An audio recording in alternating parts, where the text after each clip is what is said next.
Carte 54, la concentration. Le mental est si rusé qu'il peut se cacher sous le déguisement de son contraire. Il peut aller de l'indulgence à l'ascétisme, du matérialisme à la spiritualité, du temporel à la temporelle. Mais le mental est le mental, et que vous soyez pour ou contre le monde, vous restez prisonnier du mental. Pour ou contre sont tous les deux parties du mental. Lorsque le mental disparaît, il disparaît dans l'équanimité. Quand vous arrêtez de choisir, quand vous n'êtes ni pour ni contre, vous vous arrêtez au milieu.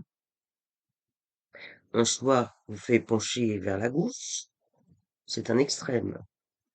Un autre choix vous fait pencher vers la droite, c'est l'autre extrême. Si vous ne choisissez pas, vous êtes exactement au milieu. C'est une relaxation, un repos. Vous êtes sans choix, sans idée fixe. Et cet état de conscience fait ressortir l'intelligence qui s'était profondément assoupie en vous. Vous devenez vous-même votre propre source de lumière. Sarara, le fondateur du Tantra, était le fils d'un brahmane érudit qui faisait partie de la cour du roi Mahapala. Le roi voulait donner sa fille en mariage à Sarara, mais celui-ci voulait renoncer au monde et devenir un sannyasa. Le roi tenta de le persuader. Sarara était si beau et si intelligent, un si beau jeune homme. Mais Sarara persista et obtint la permission qui dut lui être accordée. Il devint un disciple de Sri Kirti. La première chose que Sri Kirti lui dit fut: oublie tous les Védas, toutes tes connaissances et tout ce non-sens. C'était difficile, mais il était prêt à tout. Les années passèrent, et peu à peu, il effaça tout ce qu'il avait appris. Il devint un grand méditant. Un jour, alors qu'il méditait, il eut soudain une vision. Il s'agissait d'une femme, sur la place du marché, qui deviendrait son véritable maître.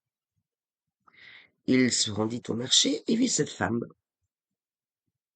Une jeune femme si vivante, éclatante de vie, en train de tailler une flèche, totalement absorbée dans la fabrication de la flèche, ne portant son regard ni à droite ni à gauche.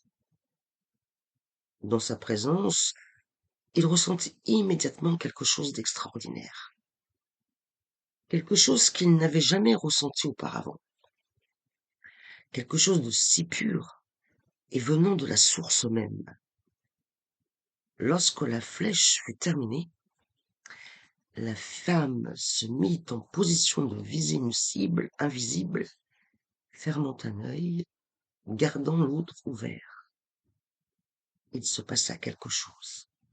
Quelque chose ressembla à un état de communion. Sarah ne s'était jamais sentie comme cela auparavant. À cet instant, la signification spirituelle de ce qu'elle faisait lui apparut. Sans regarder à gauche et sans regarder à droite, et ne regardant que juste au milieu.